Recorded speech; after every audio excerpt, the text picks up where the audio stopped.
Welcome to another episode of Snap Decisions. Welcome in, everybody. I am here with my guest tonight, Gregor. Gregor, returning guest to the pod. So happy to have you back, man. How are you doing? I'm doing absolutely fantastic. Thank you for having me on. Absolutely. Anytime. Gregor, of course, is a creator for Marvel Snap videos and does a lot of stuff like that for Snap. Tell everybody where they can find you, sir. You can find me on basically everything. Gregor2424, Twitch, TikTok, YouTube. The only place that's a little bit different is on Twitter or X. It is Gregor_2424. But check me out. I do a lot of different, I do tips, tricks, and I do a lot of different decks that I cover. Awesome. Yeah, absolutely. Check him out. Does great stuff.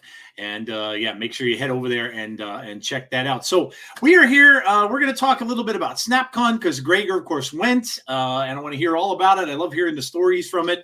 I heard some stories from the kid and no big deal. And I heard some stuff from Doc D, who's been there. Everybody had nothing but good things to say about it. So I've got to hear from you. So how was SNAPCON for you? That was awesome. I had such a good time. It was so nice meeting all of these people that I've got to look like I've gotten to know indirectly or somewhat directly through their streams or through their content. But just being able to hang out with them in person and just talk about this game that we are so passionate about, it was wonderful. I had such a good time. I ended up placing top 16 in the tournament. And then I ended up having my first match against the person who won the entire tournament, Woody. Wiped me, did not get a single cube off of him. Man. I've been to tournaments like that, not for Snap, but I've been to Magic tournaments in the past like that, where you get on a nice roll, you win a bunch of games in a row, and then you get up to I got up to that last 8 or 16 people, and then you play that first match, and you're like, bang, you're out. I'm like, oh man. The nice thing was that it was the person who won the entire thing, so yeah. That's like if I'm gonna get beat by somebody, it might as well be the person who wins the entire thing, right? Yeah, absolutely. No, he's a great player. Yeah. No doubt about it. So what kind of deck did you play? I played a Ronin deck, I'm happy that Ronin is kind of becoming meta again, because this was before the Ronin change. And he actually gave me some advice on the deck itself after he beat me. He's like, instead of this card, I would put in Cosmo, and it made it better. It was a better tech option. He told me to get rid of Red Guardian and put in Cosmo instead. And yeah, my cube rate went up from that. Nice. So are you playing Ronin, Master Mold in the deck too and stuff like that? Or actually, it doesn't run Master Mold, the list that I was running. Hold on, I have it. Still have it saved. It runs Super Giant, another card that I think is super slept on. Oh yeah. So I know I still have it because it's one of my favorite lists that I always go back to. But running Ronin, this list comes from Toto. So it runs Iceman, Baron Mordo, Jeff, Maximus, Cosmo, Killmonger, Nocturne, Supergiant, Iron Lad, Claw, Ronan the Accuser, and Red Hulk.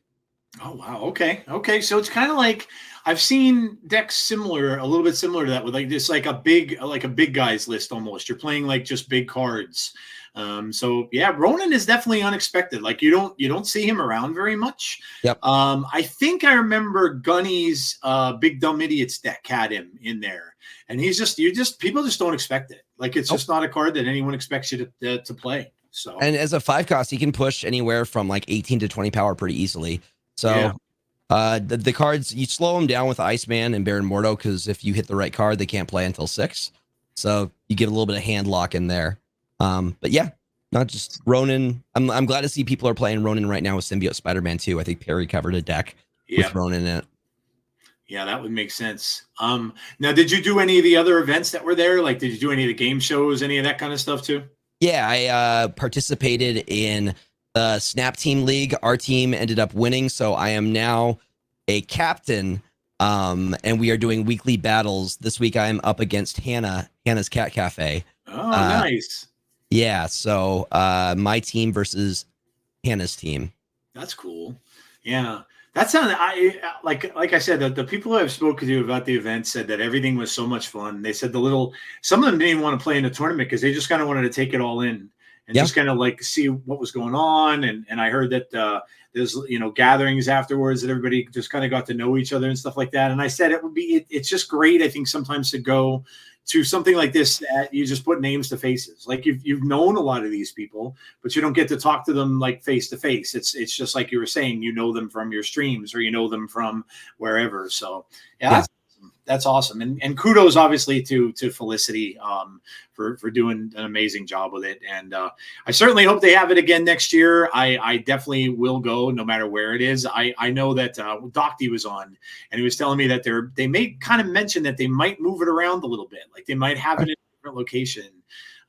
They come up here to New York or near me, man. I'm down. I could drive there. So I'm like, I'll be there again next year for sure. So Nice. Yeah, I definitely am going to make it a point to go next year. I had heard so many good things. Actually, the kid in No Big Deal got a hold of me from there, and we had like a little podcast. They were talking to me all about it from there and everything, and it was like, yeah, man, I have to go.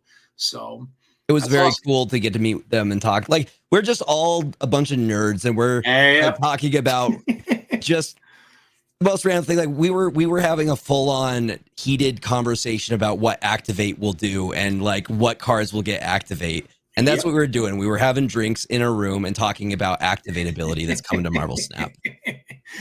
And that's I say this to people a lot of the times. Like I had played Magic at tournaments and stuff since Magic came out in the early 90s, and that's kind of what I miss. Like I miss when we would go to some of these bigger ones. Like we would drive a state or two away sometimes to go, and when you'd go, there'd be many times when I'd go in and I'd lose like my second game and I'd be out for the day, but I didn't care. I'd walk around, I'd talk to people, I'd trade cards with people. I would, and it was just great, like getting to know like different players and people and stuff like that. So yeah, I can 100% see that. Like, and like you were saying, it's so funny how all of us have, this game obviously in common, but a lot of us come from other games and geek kind of backgrounds and all that kind of stuff. And then you get into conversations about things you never think you would. But yeah, that's it's awesome. That's amazing. I'm glad you had a good time there. And I've heard nothing but good things about it. So that's awesome. What's kind of cool is that I got to play other card games too, outside of just Marvel Snap. Nice. I got to do some Magic the Gathering Commander with Nick. That was fun. Okay. I gotta do a little bit. I gotta try Lorcana for the first time, which is like Disney's light version of Magic, is how I would describe it. It's a lot easier to get your brain around than it is Magic. But it was really cool. Like it was just neat to see different card games and people just sharing the stuff that they really enjoy. Now, have you played Magic before, or are you a more recent player? I've been more recently getting into it. So I did my first pre-release for Bloomborough.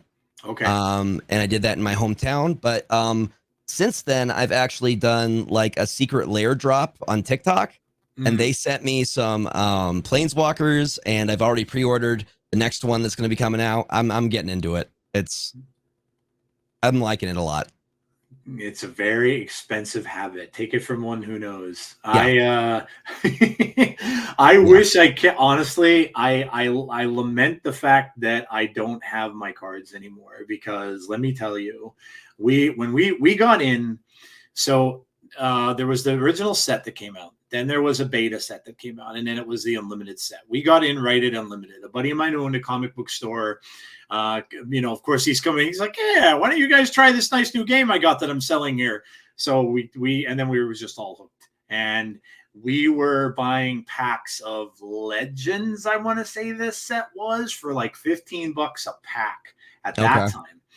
And, but myself and a friend of mine ended up, what I would do is I'd go to these bigger tournaments and I would buy the new sets. So I would I'd usually buy a box. I'd buy a box of cards for the new set. I'd take them with me in a binder, and I'd take them to some of these bigger tournaments. And many times what happened was the dealers that were there would want the new cards because they were selling better than a lot of these old ones. Well, I would end up trading for some of these older, like I had they call it in Magic the Power 9. I had them all. I had a set of what they call moxes. I had every one. I had a beta Black Lotus, Ooh, which is in that I don't even want. It makes me sick when I look at that on eBay. I know I hear Black Lotus. I'm like, oh, that's money right there. Oh my God, I could have. So a friend of mine came up to me. He sold his collection for a pretty good amount of money. He financed his house basically with his collection, and that was back in the day. So he came up to me one day and he said, "Have you ever looked at our cards on eBay at all?" I said, "Nope." And he said, "You might want to look." I said, "Really? I probably don't want to look." And I did, and I saw that Black Lotus that I had is going for like $250,000 on eBay. I'm like, oh my God. That's ridiculous. He told me, he said, we would have been millionaires. And the thing is, they're selling because people in Japan never were able to buy them. So they're the ones, no, they never had that was strictly when it came out, an American sold game. They didn't sell any of that overseas. It wasn't overseas at all until later on. Was it still Wizards of the Coast back then? It became Wizards of the Coast. Okay. So they were their own little thing at first. Yep. And then they ended up going into Wizards of the Coast. But that was when all these they call them broken cards because they technically were. A Black Lotus was incredibly broken. It gave you 3 of any color mana for no cost. Yeah. So you could just lay it down. You get 3 mana. Like all of these cards were outrageously broken. And most of them didn't last for very long in tournaments because it was like, they're just too overpowered. Yeah. But yeah. 3 mana for nothing is ridiculous. Yeah. Oh yeah. It's insane. My best play ever in Magic. And I was always a straight black, and I played discard. Always. Okay. That's what I played. And my best play that I ever had, I went to a tournament. I had a Black Lotus in my hand. I had a Dark Ritual. Dark Ritual for 1 black gives you 3 black. So I had the Lotus for 3 black. I had the Dark Ritual for 3 more. In my hands, I had a card called a Mind Twist, which is basically 1 black and X to cast. And X is the amount of mana you put in it. Discards your opponent's that many cards. I was able to get rid of the guy I was playing his entire hand on the first turn. That's ridiculous. It discarded his whole hand. And then on top of it, I had 2 artifacts in my hand that are called the Rack, which penalizes you 1 point of damage for every card you have less than 4 in your hand. He had no cards. So I put down 2 of those. So he's taking 6 damage right off the bat from these things, and had to draw now 3 more times in a row. He had to concede. There's nothing he could do. And I was like, that best play I ever had. It was wild. It was so broken. It was so broken. But yeah, I haven't played in a little bit. I played Magic Online for a while. And I was playing I was playing the new version for a while too. I never played Commander. I heard about it though, and I heard it's kind of, I listened to KM Best talking about it, and he's saying that the Magic's kind of like gone into that, like where more people tend to be playing Commander than they're playing Magic. Yeah, people aren't playing Standard anymore. They're playing Commander. But like just to give you an idea of how I'm getting into it, let me just sure.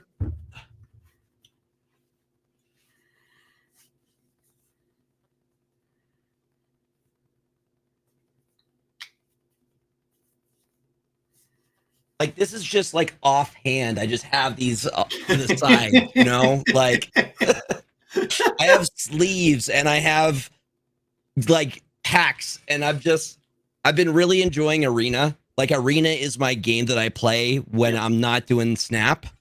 But it's cool because the reason I got interested was I wanted to know the card game where we get all of the terms for other card games, you know? Yep. Yeah. Yeah. When they went to when I saw Activate, the first thing I could think of, well, that's Magic's Tapped.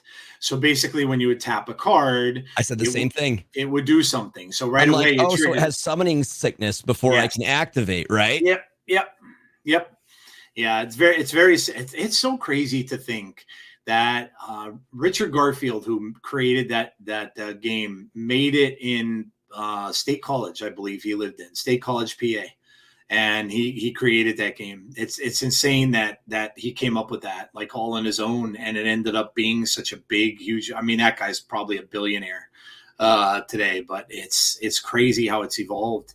And I tried again oh my gosh, it's still going on a long time ago. It was probably maybe 10 years ago or so. I remember someone saying that they were having tournaments in a mall that was near me, like 20 minutes away. And I'm like, you know what? I mean, it was a sealed deck. I figured, what the heck? I'll just go and I'll grab new cards. And I mean, I know how to play the game. So, I went up there and I played and I did okay. I formulated a straight black deck somehow with all the cards that were there, but it's always been a thing that I'll remember very fondly. I met a lot of good friends there that I still talk to this day. We all played almost every single Saturday at a game store that was about like very close to where I worked. So yeah, it's very cool, and it's neat to see how a lot of people's roots have come from that or come from other games. Now I have to ask you. So obviously, being a gamer and being a streamer, and I was on Glazer's podcast. So I was talking to him about this a little bit. What do you think about Pokemon coming out now? Is it something you're gonna try? Have you played Pokemon in the past? One sec. Oh, there he goes. He's going for more.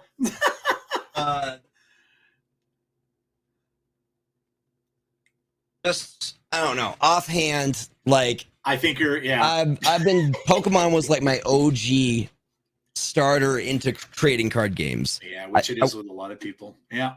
Wasn't originally into the actual gameplay. It was the trading at first. Yep. But it got me to the point where I actually started playing my first like card game in Yu-Gi-Oh! In middle school.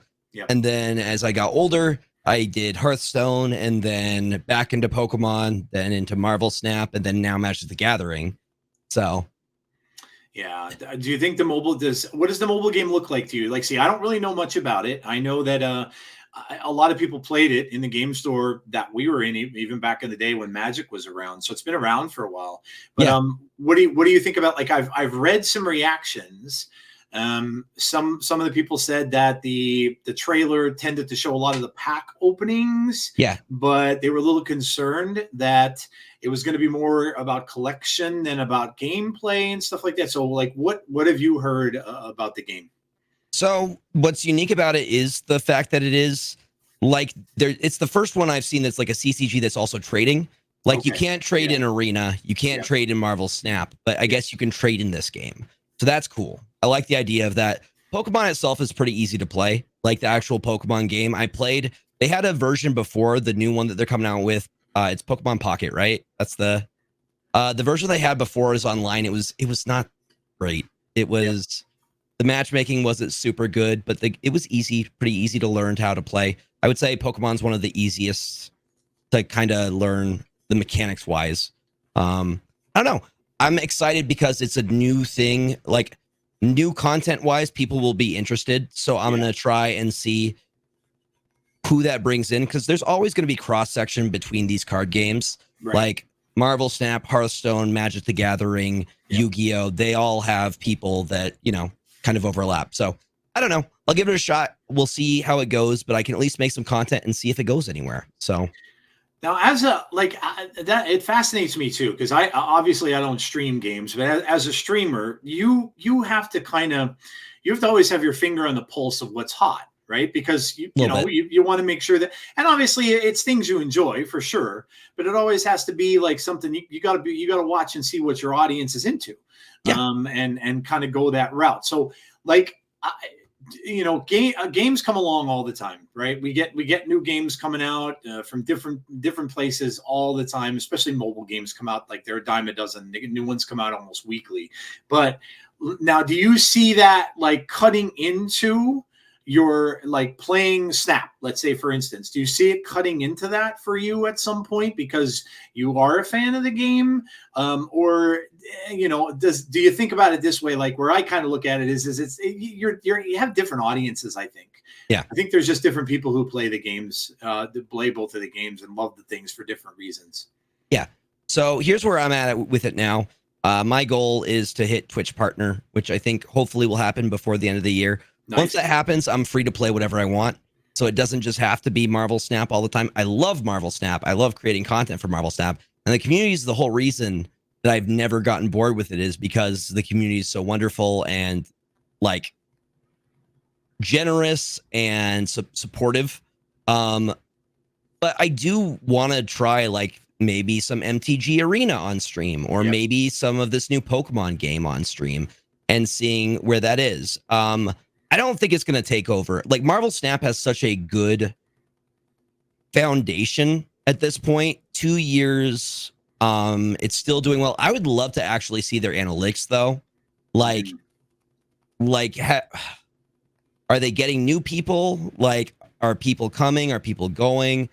Like, I see it from a creator perspective where every single week I'm getting a new card and I'm showing the card and Yep. people are interested. But I want to know, are they still getting new people? Do new people feel like they could be successful with the game and card acquisition? That's my fear, is that there's such a gap between a new player and somebody who's been playing these 2 years. It feels like that gap is insurmountable in terms of Mhm. trying to get, they can get some of the deck types, but they're never going to have unless they're willing to spend a lot of money, you know? Yeah. Yeah, that's a good point. I started I've had people reach out like to me and just little comments and stuff on the podcast and ask if I could do some stuff for newer players. And it's like, so I started incorporating that into top 5 lists. I'm trying to go through like top 5 cards in series 1 or top, decks in series 2 and stuff like that. But yeah, it's a good point. I mean, and I've talked about this at length with other people too, other that I've had on the show, but like, if you could pick out a thing or two, right? Like what you could do with the early gameplay, what would you? I know the majority of the people that have come on that have answered this question have all said to fix Series 3, because they said Series 3 is it's just too much of a climb. It's Yep. just too much. Make it so. I threw out there like, and it was cool because I saw them started doing it in the Newverse shop, where give people bundles to buy a deck. Like, just let them buy a deck. Like Yeah. if they want to destroy deck, give them the cards, charge them $20 and say, here you go. You can get Null, Death, and some of the other cards that maybe you have a hard time getting to play a really complete destroy deck, Yep. or vice versa with another one. But yeah, what would something you would look back on and be like, because I remember the new player experience. I mean, I loved opening the cards. I thought it was fun. But then it was true. Once you got to 3, it was kind of a slog because you're It's a going grind. through. Yeah, it really is. So what are some like ideas you might have in order to make that a little bit of a better experience for people? So my hot take, well, first off, I try to create content for new players experience wise. It's hard So to do. Yeah, yeah, I do recommendations and things like that from a new player perspective, and I try to give tips from a new player perspective as well, as yeah, best as I can. So I don't just always do like series 5 cards and things like that. But yeah. my hot take is give every new player High Evo, Loki, and Arasham right out the get go. Ooh, nice. Okay, yeah, Give them those 3 cards. yep. They will make them a better player. They will teach them cards they don't have yet. And so they can keep grinding and feel like they're doing stuff. Arasham, they get Mm, random stuff. But I do think so. Almost all the tech options, the good tech options, are in Series 3, like Luke Cage, Rogue, yep. Wong, Sarah. They're all basically there. And tech is so important in just terms of being able to counter decks. I feel like you need to have specific counters to be able to hit infinite. That's just the way it is. Like if you're playing Zoo, you need to have. I mean, you have Cosmo and you have Armor, and that'll probably do well for you. But like, if we're in a really heavy Affliction meta, you need to have Luke Cage. You have to have access to Luke Cage. Yeah. Or if we're like when Loki was a thing, you needed to have Mobius. So those cards need to be accessible for newer players. Yeah. Yeah. Yeah. That's it. Yeah. Great point. I mean, yeah, I agree. And like, the other thing I know, and I saw this come to pass when TLSG came back, Mhm. is returning players, people who leave and then want to come back. I mean, I was just talking about, me not playing Magic for years and then, coming back and playing a little bit after like 5-10 years or so that I was gone. But, if there was something you could do for somebody like that, because I think that's where the pain points are. I like what you're saying for new players when they get to a certain level. And then I think for players who either just can't keep up sometimes or life happens. Maybe you have to step away from the game for a little while. You have to be gone for a couple months and then coming back. you have so much to catch up with because there's a card out a week. You're going to miss all those cards. Like, how about something like that you can think of for like a returning player that maybe just wants to step away for a little bit, come back to the game? I'd say make it so maybe like once a month you have a pick from a previous season's card. Just give them a shot. Yeah. Like once a month you get, let's say, maybe you missed the season with Thanos. So you get to pick at any of those cards or something like that. Because the collector's tokens are so hard to come by. Like to get 6,000 for a card that you're not sure if you're going to like. Yep. Also, okay, this is a really good idea. Let people preview the card. Like a practice mode or something, almost like where you could just see how the card works. Like maybe once a week it rotates out.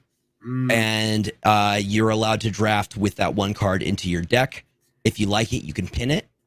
You can save it for later. But just give people the option to try it. I think that would help sell a card more than, it looks cool or just the text on it. Yeah. Yeah, because really all they have to do other than that is for just to watch players play. And you're never going to, like, everybody plays differently. So you're not necessarily going to get much out of that.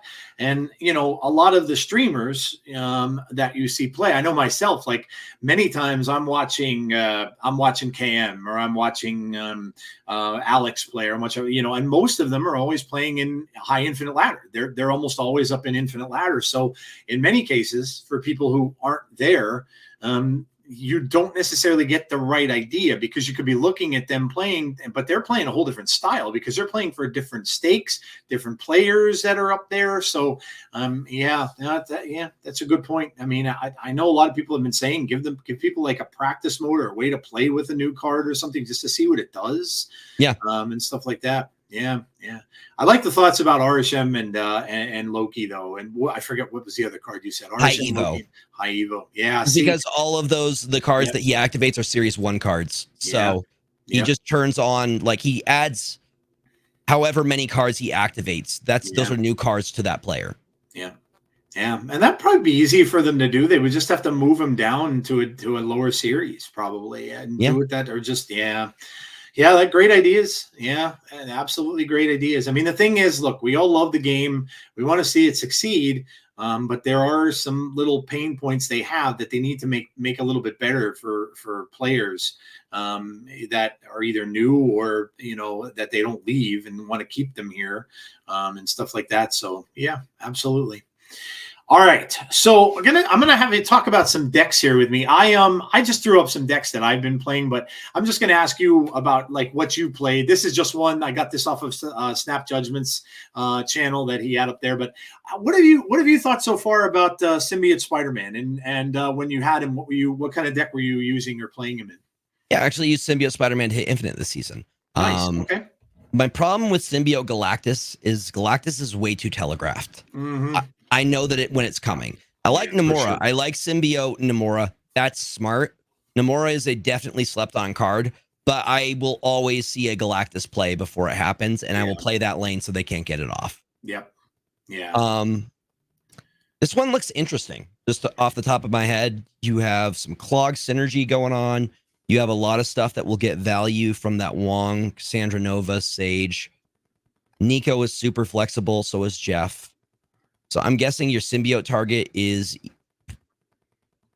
you either go for Namora, Galactus, Sage, or Cassandra Nova. Yep. Those would be your targets. Yep.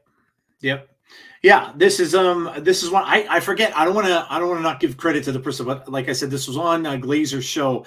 But somebody created. I really don't remember the person's name, so this was definitely not me. I've just been playing this because I saw it in there, and I'm a big Galactus fan.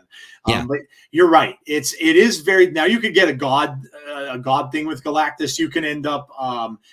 The big thing you want to do is you want to try to Namora the symbiote. Then use the symbiote with Galactus. Then you're getting a 16-point Galactus, which is little. But even that, I've done that, and I've had that in that single lane. But they still played cards on their last turn in that lane that ended up beating me anyway. Or Shang-Chi. 16. Yeah. And at that Yep. point, you're like, if I saw somebody Namoring into a symbiote Spider-Man, I'd be immediately like, they're going to do something there. I need to Shang-Chi that. Yep. Yeah. 100%. Yeah. Because you could have Wong, or I'm sorry, not, you could have Black Panther going in there and you could be, I mean, there's all kind of things that you could do.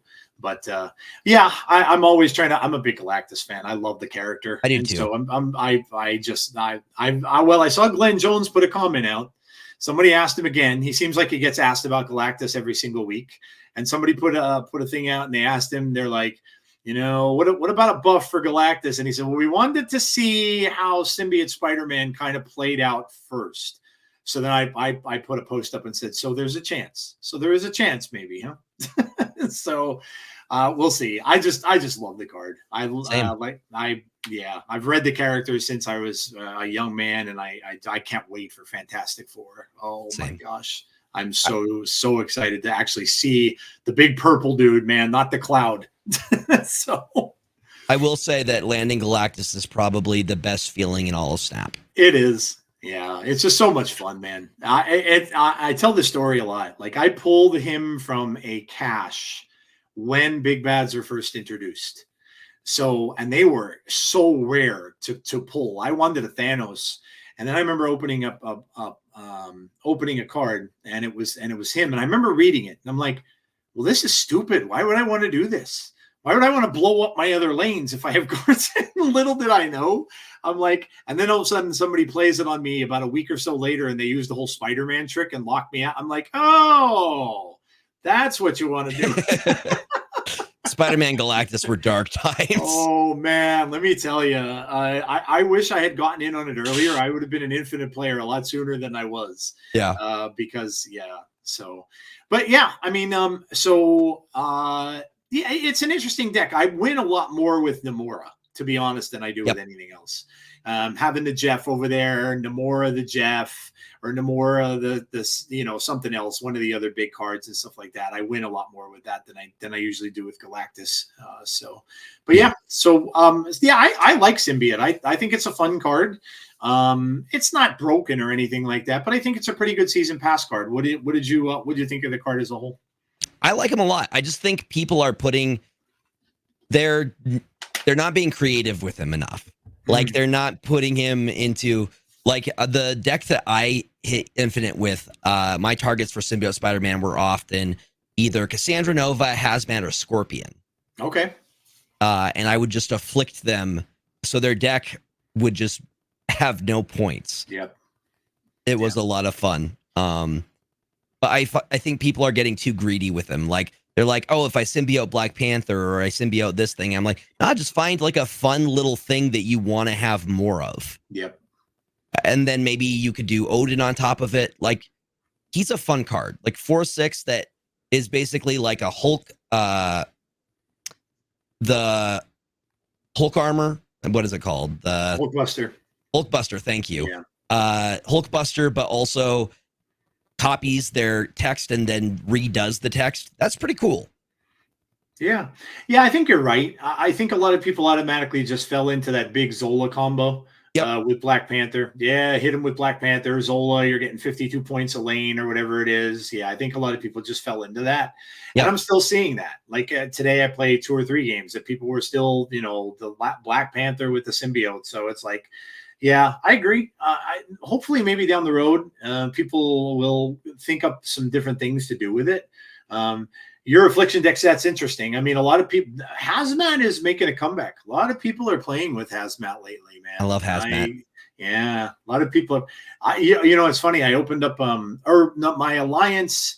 We actually got the variant, and I got the Ink Pulp Hazmat out of the I was like, damn, that's right in my shop. It was in the shop today, and I'm like, I can't believe I pulled that out of there. But yeah, Hazmat's it's a good card. Even if you go back to the old days where you're playing Wong, Mystique, Hazmat, and the whole 9 yards on there, and you just see your opponent's cards just tumble down. You have an Ajax on your side, and you're good to go. Yep. But yeah, it's good stuff. All right, I can go to this one. This is another one that I've seen around. This is just a lot of big cards. This is just a lot of 10s. It's Nico, Squirrel Girl, Hydra Bob, Shadow King, Mysterio, Cosmo, Juggernaut, Atuma, Cull Obsidian, Mockingbird, Sasquatch, and Scar. Kind of similar to Big Dumb Idiots in a way, just a lot of big power. You get a cheap Scar out, usually at the end of the game. Atuma just blows up the cards you don't care about, like some of those ones in there, squirrels, whatever the case might be. Just another way to do it. And Juggernaut and Shadow King are kind of your I-win conditions. Cosmo can be too. But yeah, I'm not sure if you saw this one in your play time and playing around a little bit, but I've seen it around a little bit. Yeah, so this looks like very similar to Barzy's Token Idiots deck. The few changes from Barzy, I think originally instead of Juggernaut had armor, and then wasn't Shadow King. Marvel Boy was in this list instead. Okay. Yeah, well, that makes sense with the squirrels and the ones. Yeah. Lots of one value from there, but this deck is crazy strong. Like you could do so much with it. You can push 30 plus per lane. Yeah, you can. I've already had turns where like I get the Scar is so cheap on the last turn. You can end up getting, I think I may have had a 31 point last turn because I had a Mockingbird free. I had a Scar down to 1 or 2, and then I was able to get one of the other big cards out at the same time. So yeah, it can get crazy. I actually covered this deck for my section like last week of the Snap Judgments stream team. Oh, nice. Cool. So like the play line you want to go for is if you can do Mysterio on turn 2, you can do Sasquatch on turn 3, guaranteed. You could also Nico your Mockingbird. If you can do the duplicate, you get 2 Mockingbirds. Insane value there. Atuma is great for getting rid of any unwanted extra cards, but also for junk. If any goblins get sent over your way, or if any like the acid arrows or anything like that. Yeah, this deck is strong, like really strong. Yeah, it's pretty good. I've tried it a few times, and it does work pretty well. This one just again, this is just new cards, and like Symbiote's in here. This is the one we talked about a little bit earlier. The Black Panthers here, the Zolas here, the combination Dooms. There's just this deck. You just have so many ways to win with. Storms in here, obviously, to just shut down a lane. Silver Sable, you're just taking down one of your opponent's cards. I ended up winning with a Zolid Captain Marvel that I had symbioted. So I had the symbiote, the Captain Marvel. So it was an 11-point Captain Marvel, and I ended up with 2 Captain Marvels after Zola. And of course, I just won because there were lanes that they didn't cover enough for the Captain Marvel to win a lane. But yeah, this is another one. Just like we had mentioned earlier, you got the Spider-Man combo with Black Panther with Zola. You've got Doom. You can have Doom and Odin. You can have Doom and Zola. There's just a ton of different ways to win here. What are your thoughts though on Silver Sable? What do you think of Silver Sable as a card? Silver Sable is good within 2 specific decks primarily. It's good within Bounce, and it's good within Affliction style decks. Those are the 2 places I see her being really valuable. I think outside of those, there are better 1-cost cards because she's only taking 2. Like if she's taking 2, you want to have some kind of Affliction synergy, right? So the list that I was running, that I hit Infinite with, so it runs Silver Sable, Hazmat, Scorpion, U.S. Agent, Cassandra Nova, Red Guardian, Cyclops, High Evo, Symbiote, Spider-Man, Man-Thing, Ajax, and Abomination. Oh, okay. So like a High Evo negative list, basically. Yeah. Yeah, you just hit them with so much Affliction damage that they can't do anything. The 2 targets that get value from High Evo are Cyclops and Abomination. You get Abomination for basically nothing. And then Symbiote, Spider-Man, you use on either Hazmat, Scorpion, or Cassandra Nova. Depending on how you want to do it. With the activate ability, you could save Hazmat for the very last turn if you want to, and then do one last blast, and couldn't do anything. Yeah, that's I can see that being good. Yeah, absolutely. All right, let me go to the next one that I have here. Plain old Surfer. I mean, this deck still works. Gwenpool is like a staple in this deck now. She's just amazing. Like I've seen people hit Sebastian Shaw with that Gwenpool 3 times, and he's just immense. It comes out as 20 some odd points. But this deck just seems to be it doesn't go away. It just seems to be a staple that's out there all the time. And I'm not a huge fan of Surfer, but yeah, you know, it does what it needs to do. It's very good against Zoo as well. If Zoo is out there, because of the Killmonger just wipes it out. But yeah, I mean, Luke Cage obviously now became an addition in here too, I would imagine, because of the affliction that we were talking about too. Yep. I'm thinking Forge gets moved for Aranya come next week. I would agree. Yes, Rania looks so good. We, that honestly, I think is. I mean, that's got to be close to a broken card, right? Because that's what old Forge did, and then they ended up nerfing him because of that. But she's also a controlled move with that. Yeah, it is. Yeah, That's not only is she cost less, do the same thing at Forge, have the activate ability, but also it moves the card as well. yes. So you could get into an area that you wouldn't normally be able to get into. You could use Aranya. I don't know exactly how her activate ability will happen. I don't know if you could do it with like Brood, but if you could do Aranya Brood into another lane where Brood wouldn't normally be, like Sanctum Sanctorum, for example. Okay, yeah. That would be absolutely absurd. Yes, it would. Yeah, it would. Yeah, I really think that card. I'm looking back now at the cards for the month, and that I think is definitely going to be the card of the month. I think it's either that or Madam Web. Those are the two that I had at the top. Yeah, I have Madam Web up there too. In fact, I was saying I said a couple days ago that Madam Web kind of scared me because I thought you bring in Move, and we'll talk about her in a little bit because I want to go, but we'll get to that in a little bit. But yeah, she could be a scary card depending on what deck she fits in. Yep. So yeah, she basically turns every deck into Jeff a little bit. Like yes, like any card can be Jeff now. Yep. Yeah, and it's targeted. Like it's much easier. The little bit of time that I had to play today with that card, you can easily just throw one card in there each turn and then move that card out that you want. So if you want the Human Torch in there, if you want the Vulture in there, if you want the, so that it's very easy to do. You think sometimes that maybe you'd want to stick all the cards in her lane, but you don't necessarily want to do it that way, especially if you're playing like a particular move deck. But yeah. I also like her for the ability to bait Shang-Chi. Like if you have a Biggie in one lane, you could move into any lane, or you don't move. Like that's the option to move 3 different places makes it so much harder for your opponent. I saw Dara playing with a list that was using Tribunal. He was using Human Torch, Vulture, and like just the big ones that would just get bigger and bigger, and then use Tribunal to spread the power, which is very smart because, like you were saying, you can move them out, avoid the Shang-Chi. You'll always have that Human Torch might be huge at that point in time, and you're going to get a really good result putting the Tribunal out there and probably going to be able to win those 3 lanes. So, yeah. What do you think of Sandman? This deck is still good. This deck is still good. It's still one of the top decks that's out there. It annoys some people because when so many people are playing decks now that they want to just have that big turn 6. They want all those cards out of, you have Bounce back in the meta again that wants to do that.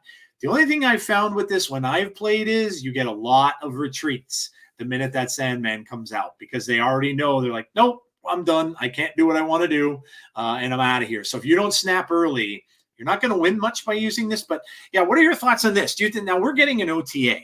So do you think that Sandman or Ultron, do you think they should be looked at?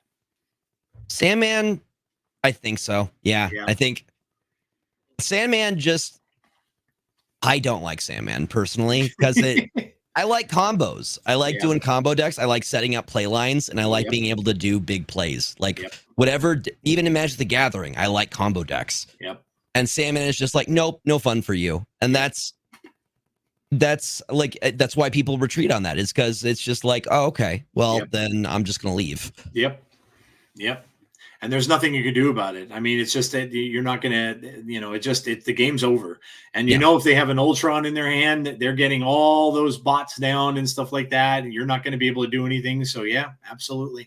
Yeah, it's something I think we might see. They always kind of tone Sandman up and down over the past year or so. So I wouldn't be surprised if he gets looked at. What would you do with him? Would you lower his power?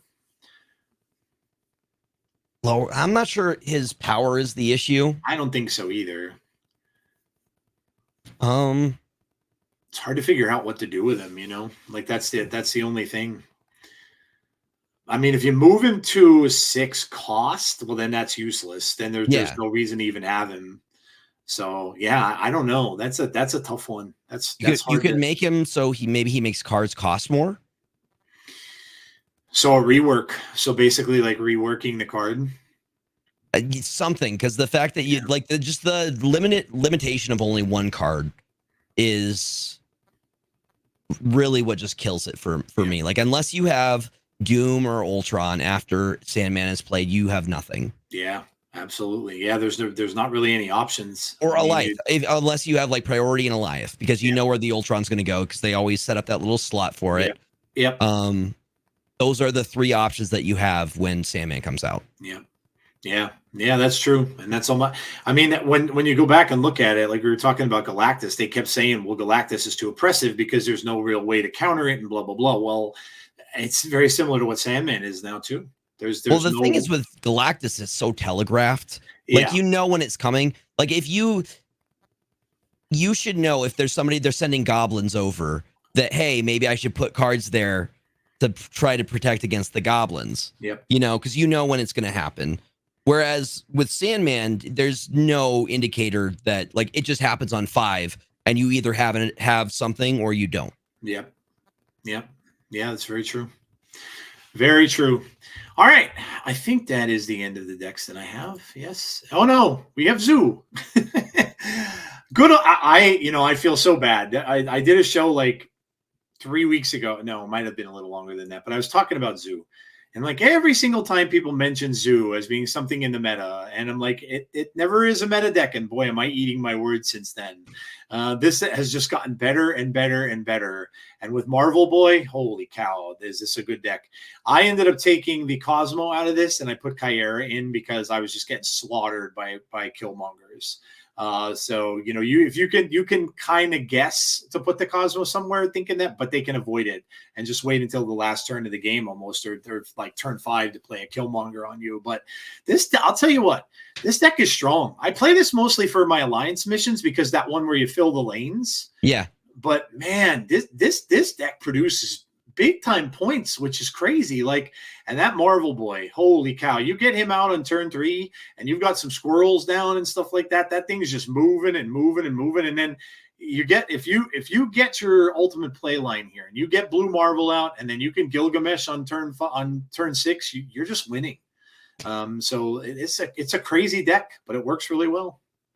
So I don't see the reason for the Silver Sable in this list. I would put Armor over Silver Sable personally. Yeah, Silver Sable was just kind of a throw-in. I figured, hey, I just wanted to play with it a little bit just to see what she would do. But yeah, it's definitely a replaceable card for sure.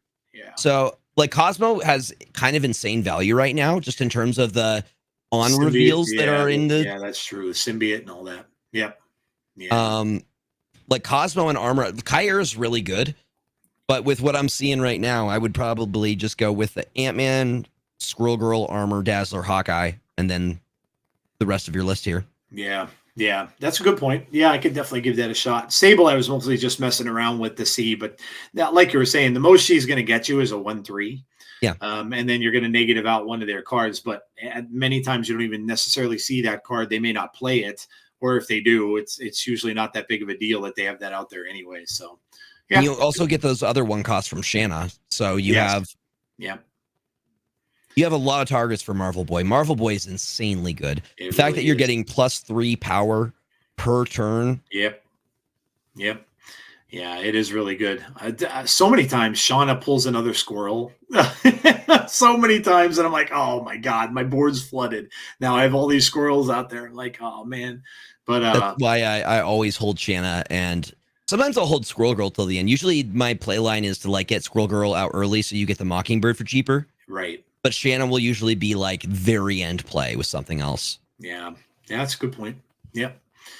Yep. I think that might be all that I have now. Yeah, that's it. Okay.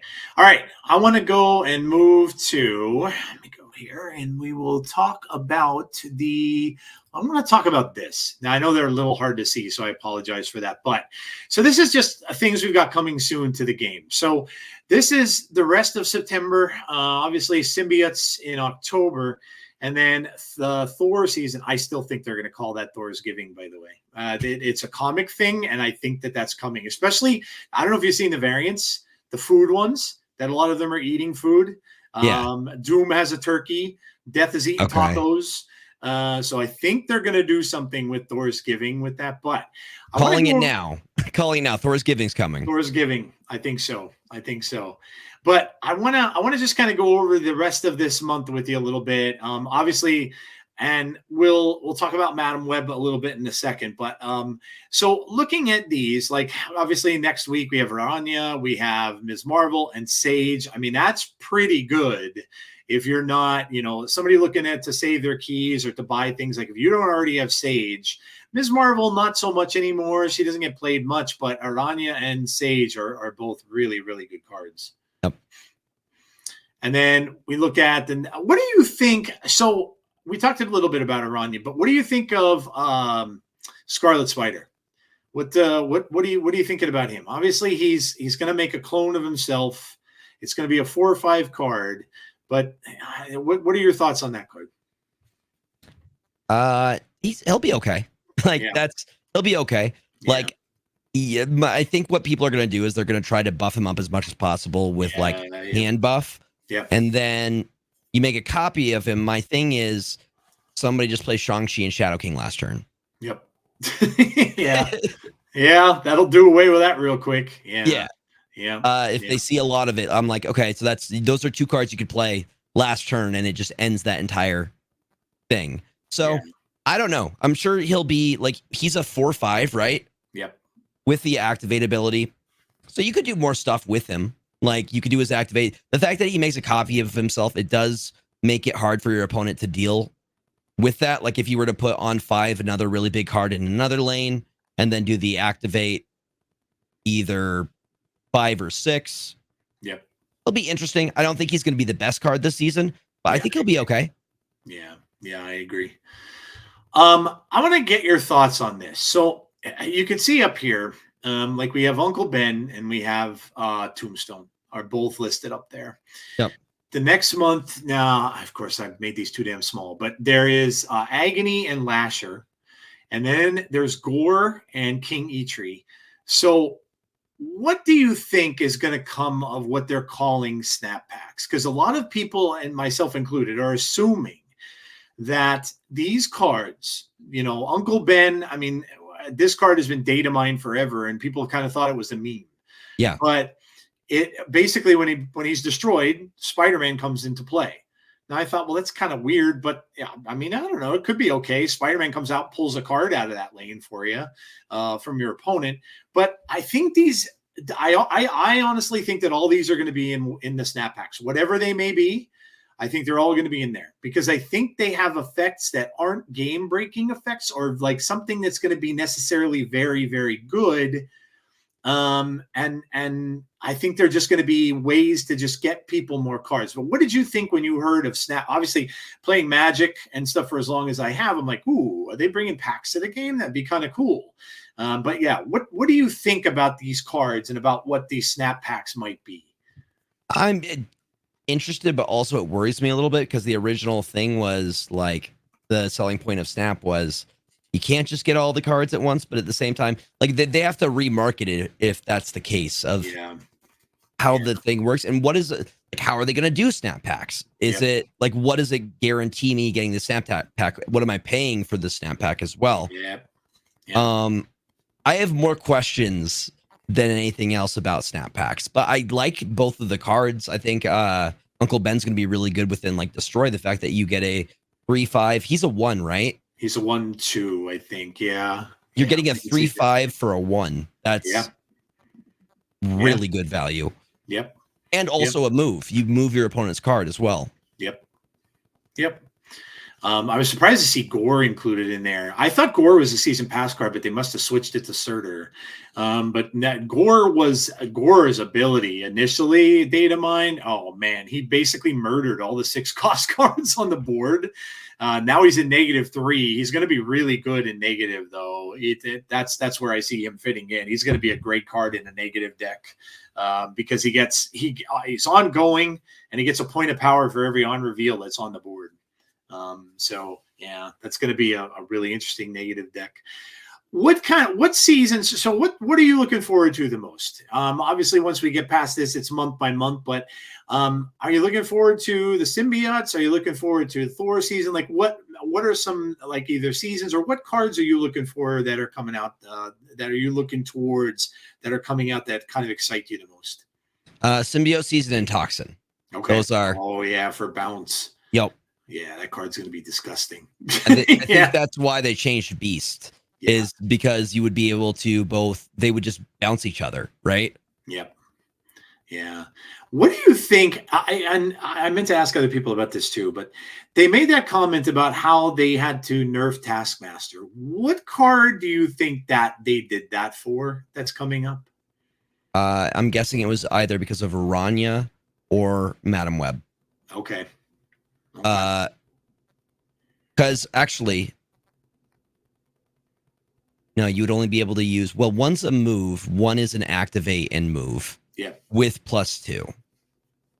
So I'm guessing if you were to make a very, very large, like dagger, do Aranya, and then Taskmaster.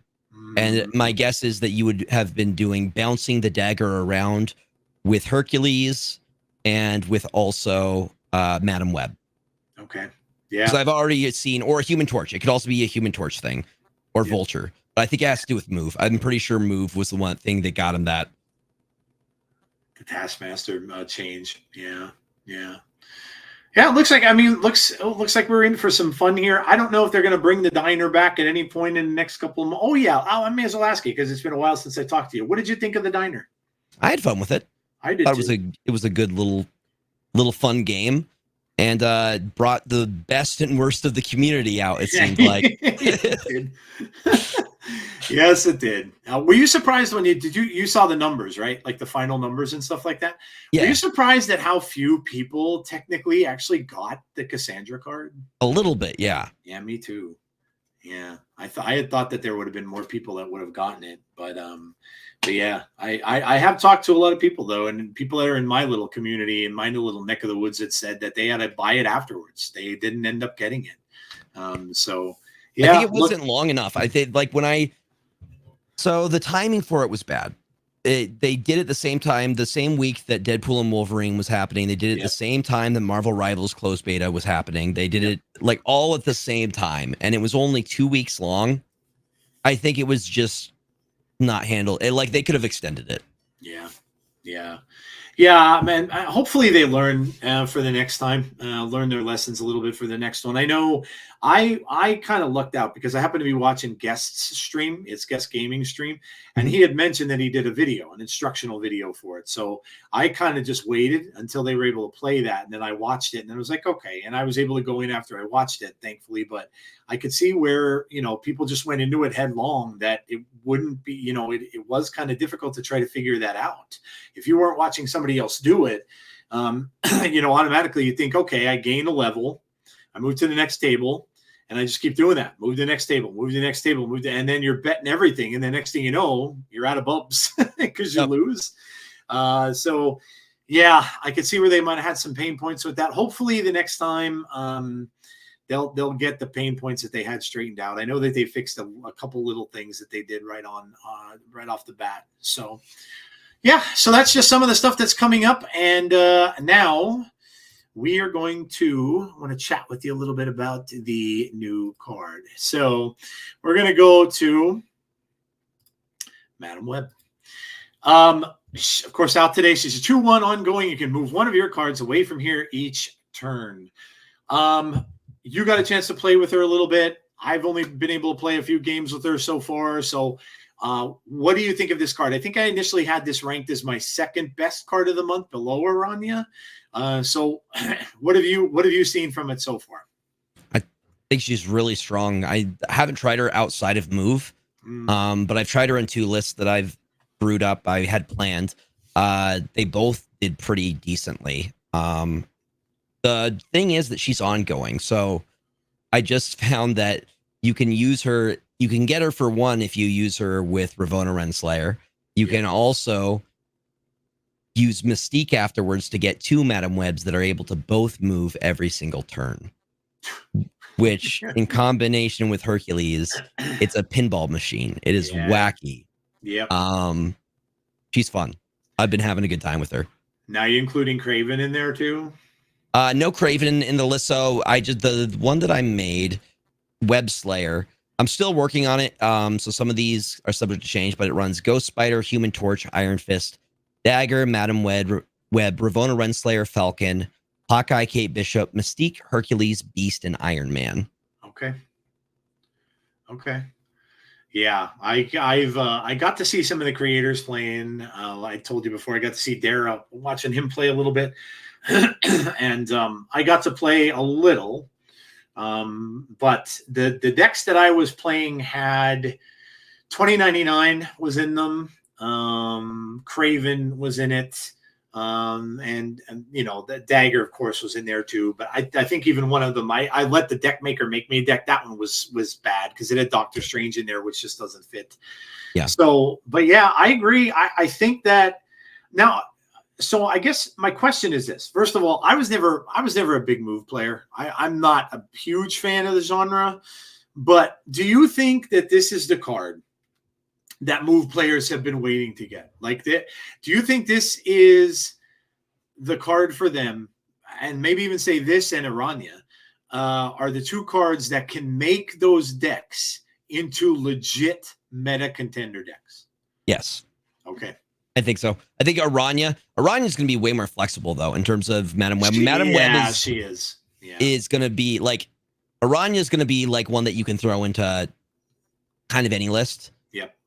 Even if it's not a move list, but it gives move players one more option as another move, like outside of just Cloak, Iron Fist, Ghost Spider, Hawkeye's little grapple, Doctor Strange, and I'm missing any.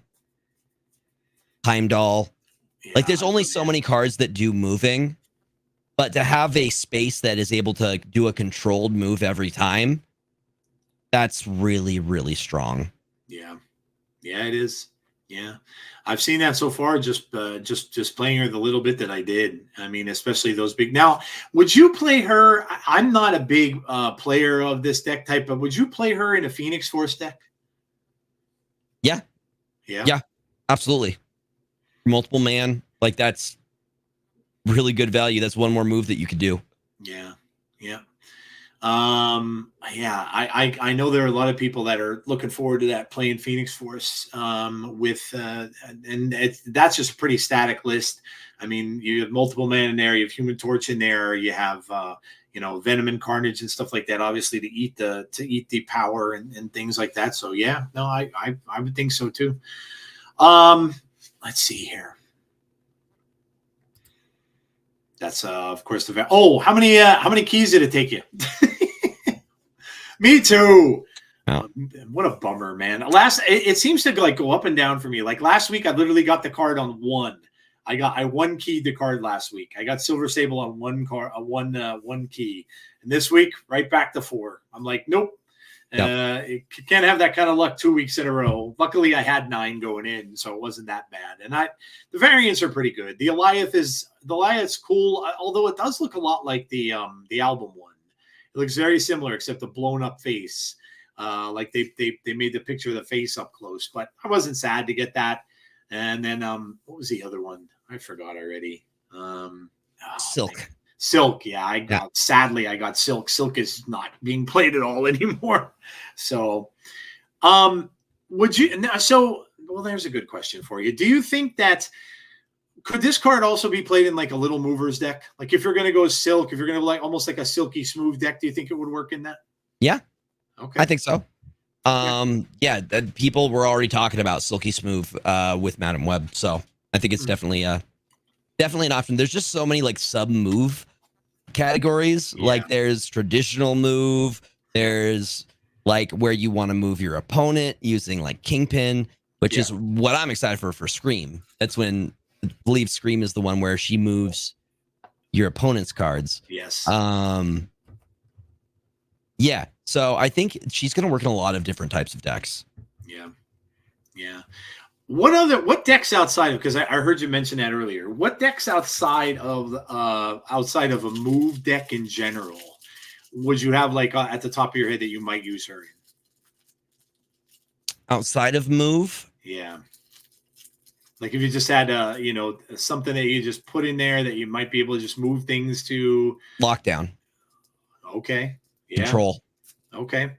Did a Professor X and stuff in there? Yeah. Either that or you use what is the cat in Jean Grey? Goose. Okay. So maybe like an ongoing deck, yeah? Potentially, yeah. Maybe like some of those ongoing decks that you would see Jean in, where they would play, you'd have that because she is an ongoing card. Mm-hmm. With Spectrum. You can do something with Spectrum. Yeah. Yeah. I love those because I love playing Man Thing, and it's usually the only deck that he fits in. I love Man Thing as well. Man Thing is one of my favorite cards. Oh my gosh. He's literally right up there with Spider-Man for me as my favorite Marvel character. I've read his comics since like the early 70s. It's a funny story. I tell this to a lot of people that come on. It's probably like a broken record. People have probably said, yeah, I've heard that story a gazillion times. My mom, they used to make, when I was younger, they called them book and records. So they were comic books, the size of a comic book, but they came with a little 45 record. And basically what it was an audiobook. They'd have people read out the parts on the record. So she purchased a Man Thing comic for me back when I was probably 6 or 7. And the comic book back then was a horror book. And so literally the story in this was a clown from a circus goes to the swamp where Man Thing is, and he ends up shooting himself. So there's a suicidal clown in this book, kills himself. Man Thing hears it. A whole bunch of stuff happens. There's ghosts involved and all that stuff. And I literally go to my mom and said, what were you thinking? I said, did you even bother to look to see what this was?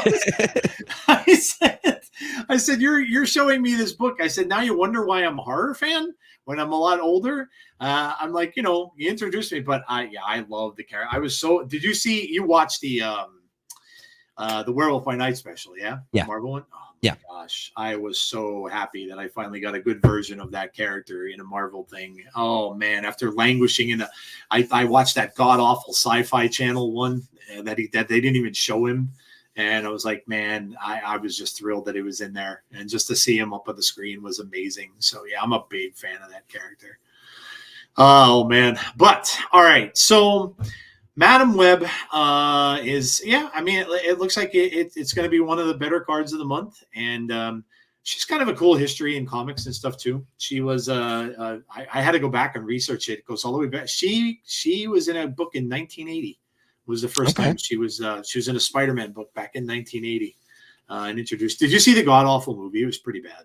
No, it's on Netflix. I still haven't watched it. It's Sony stuff. I just don't get. Like, what are you doing? You're making all these movies with Spider-Man characters and no Spider-Man in them.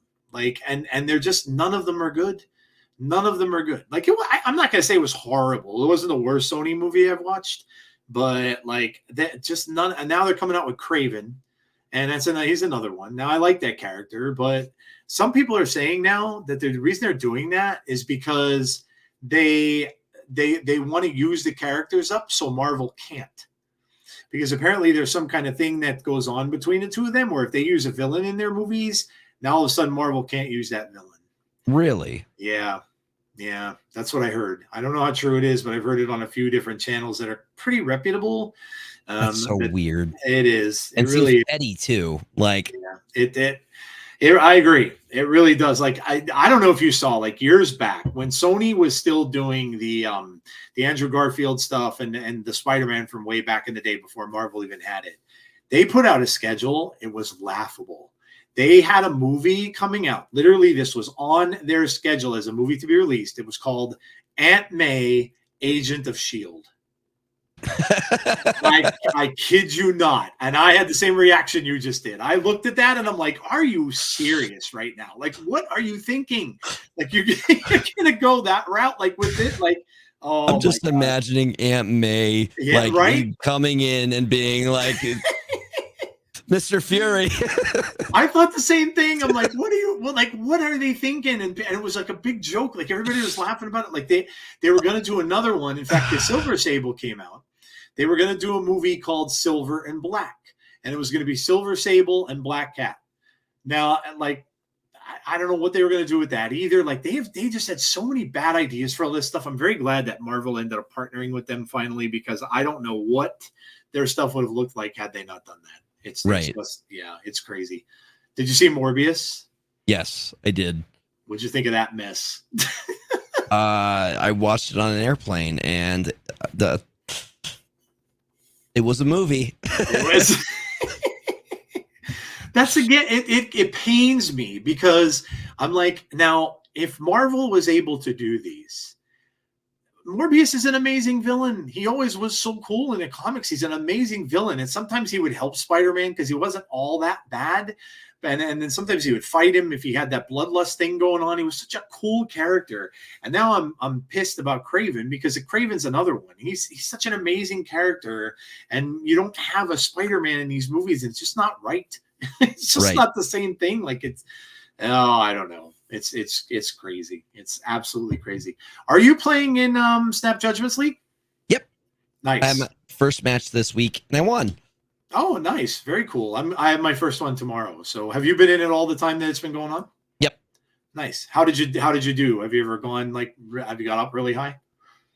I've never made to the finals. Okay. So okay. We'll see how it goes this time. Yeah. I got to the top 2 in my pod once.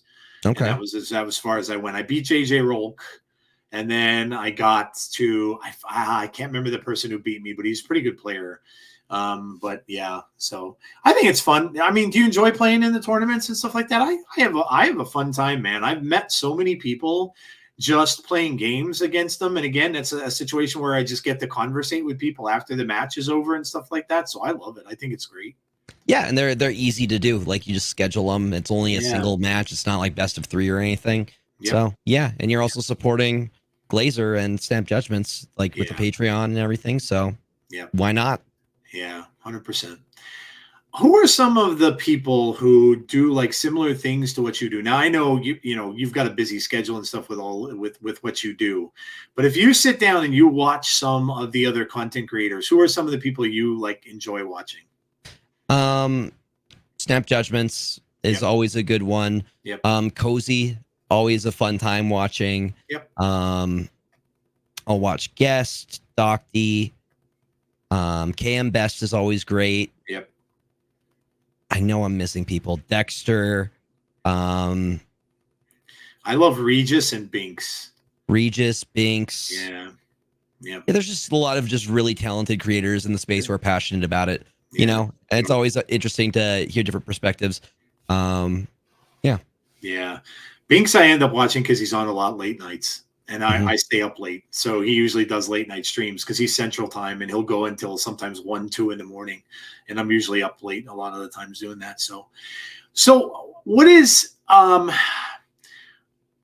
you said you're how many, so what games do you do besides Snap on your channel? Do you do any other games right now besides Marvel Snap?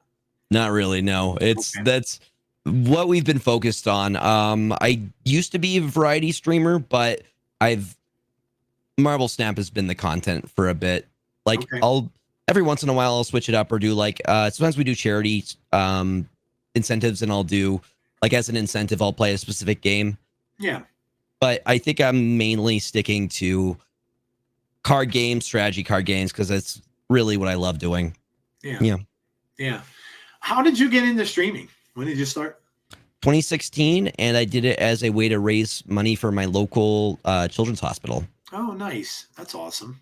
Yeah. It's really cool. And it was video games and stuff back then too? Yep. It was What were you? Overwatch, and it was as like I worked within like a tech store similar to Apple, and I put together a team. We streamed for 24 hours and raised over $1,000 for Seattle Children's Hospital. Oh, a fellow retail person. I have been working in retail for 35 years. I started in Radio Shack. Okay. I went to Best Buy the first time. Then I went to T-Mobile, Verizon, and now I'm back at Best Buy again. Okay. Gone full circle. I've seen it all, man. Like people come in and talk to me about like phones and stuff. I'm like, listen, I was selling phones when they were this big, when they were in the bag, and you put them in your car, and they cost a penny, and you pay $5 a minute for phone calls and stuff like that. So no, that's awesome, man. Yeah. What are some of the other games you've been? So did you play Rivals? Yeah, I did Marvel Rivals. What'd you think of it? I like it a lot. It's good, Yeah. and the fact that it's going to be all the characters are going to be free at launch. That's huge. I saw that. Are they doing that on consoles too, or is that going to just be computer? It's going to be across all of them. Okay. So the Nice. beta was for consoles as well. Nice. And you said it was good. I watched some people playing it a little bit, but I didn't get a chance to play or anything like that. But it plays good. Yeah, it plays really well. I don't know how much of my content it'll be because viewership is like, unless you're very, very good at the game, Yeah. viewership is not going to be what it is with like Marvel Snap. Yeah. Where you're able to, like, what I love about Marvel Snap is I'm able to chat with people while I'm playing the game, and we can also be talking about the game, and we could be talking about the plays, and we could be talking about different cards we could put in. I just love how interactive it is in comparison. Yeah, I got a little bit of that today. That was one of the reasons why I wanted to do my show on YouTube, because I'm like, you know what, I kind of missed that. Like I did another podcast for 4 years now. I've been doing like a pro wrestling podcast, and I that's one of the things I love is I love the fact that I can interact with the chat.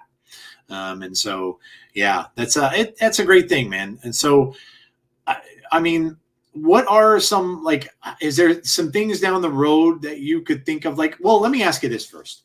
One of the things I think that worries me a little bit, and it's not just with Snap, but it's with almost any mobile game, right? Because you don't see normally a history a lot of times of mobile games lasting. Like every game is not going to be Candy Crush. It's not going to be around forever. So what do you think as it stands now? Like we saw the roadmap debacle of this last summer.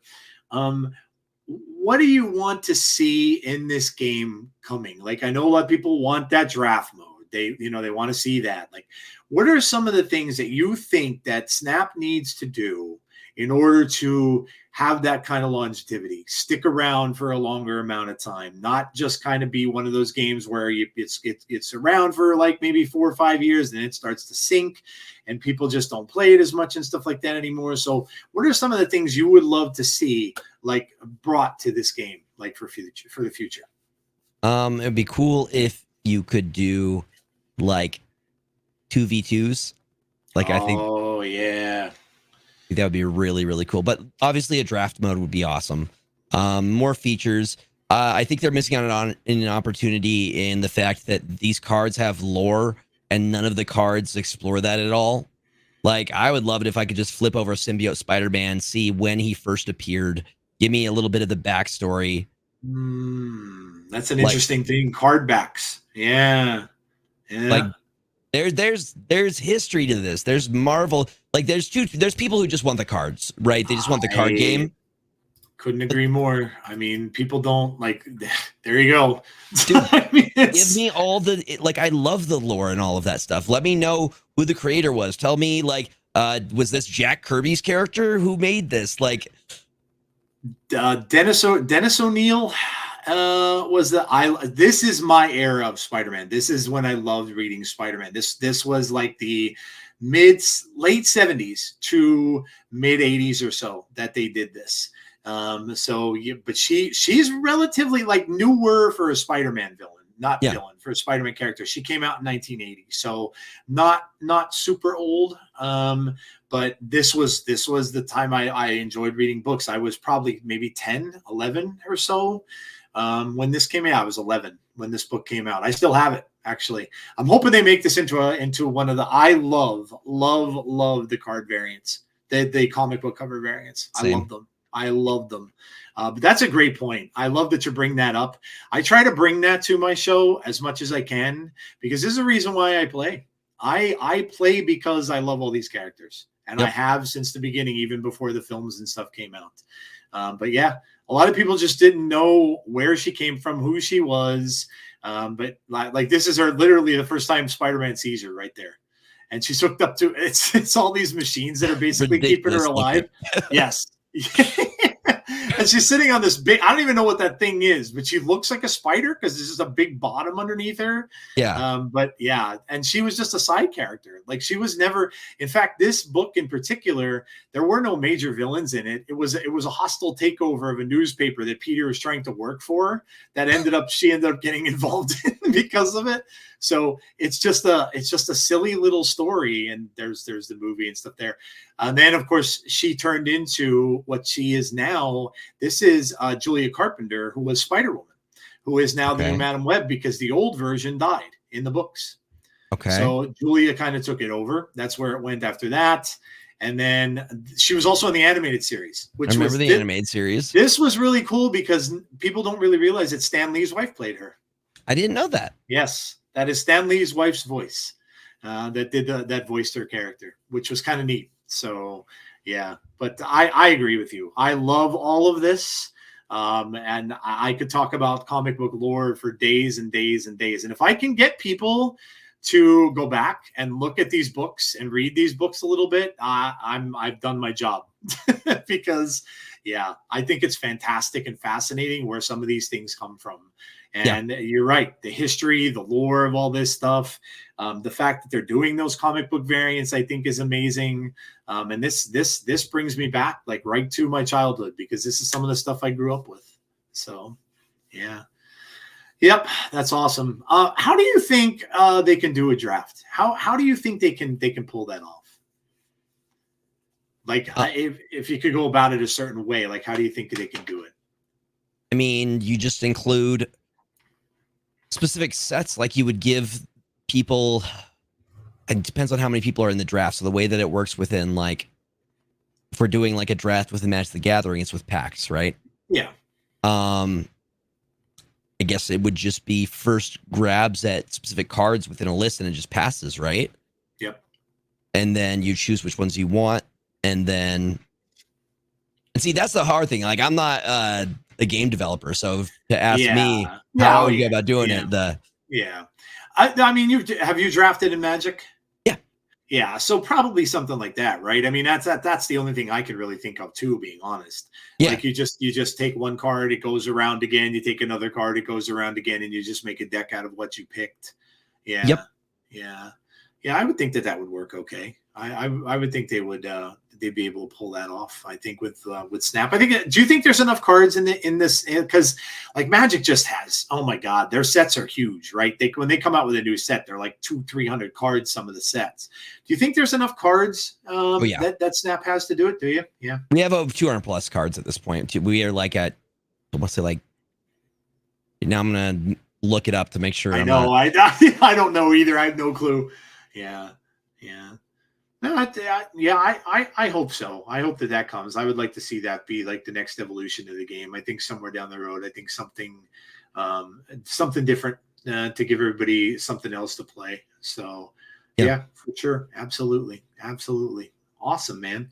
Well, look, I appreciate you coming on, man. I always have a fun time chatting with you, and I've seen some of your streams, and you're always an awesome person to watch, and fun to watch. And so yeah, check out Gregor's channel, man. And again, Gregor, let everybody know when you're on and when you stream. Yeah, so I stream on Twitch Monday, Thursdays, Saturdays, and Sundays. Mondays, I do Snap Judgment's deck review from 9 a.m. to 1 p.m. I am in Pacific time. And then Thursdays, Saturdays, and Sundays, I stream from 4 to 8 p.m. Awesome. And then YouTube, I am putting out, we just hit YouTube partner for like supers and for people who can like memberships and stuff. We need 1,000 more hours before we hit ad revenue, but that's coming. And so if you're able to check out videos, I try to do like one video that goes over like tips and things for making you a better Snap player, and then at least one like deck review per week. So putting out lots of content. That's awesome. That's awesome. I don't know how you guys find the time, man. I really don't. It's a lot. That's a lot to do. So, Yeah. And then you got your, the stuff that you do outside of doing this too. It's a lot of work. I've had people ask me, "Are you going to?" I'm like, "Nope." I have absolutely no time to devote to that. But that's awesome, dude. That's congratulations, man. You deserve it. I'm glad to see your channel's doing well. And you're always a pleasure to talk to, and I appreciate you coming on, man. It's always fun to be on. Like, I love doing these podcasts, so it's always fun to talk about the thing that we really, really enjoy, both comics as well as the game itself, and just things we'd like to see and where it's headed and things like that. So absolutely, 100%. All right, guys. Well, look, if you're watching on my YouTube channel, please make sure that you subscribe to the channel. Please make sure you like the video. It helps out a lot. If you're listening on audio, I appreciate any way you're going to listen to the show. Please make sure you leave me, you could leave a review on most of them now. I know Apple, Spotify does. You can also leave me comments as well, which always help out as well. So I will be back with one more small, shorter thing this week, and that'll be when the OTA comes out on Thursday. So I'll have a little OTA review that'll come out for that.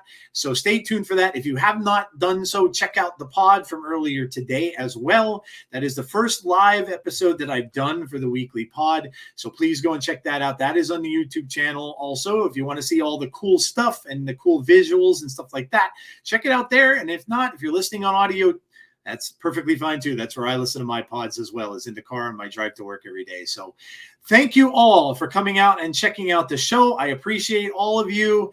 Have a please stay safe. Be kind to one another always, especially on the socials and stuff like that. And hopefully I will see you all for the next episode of Snap Decisions. This is your Snap DJ signing off. Good night, everybody.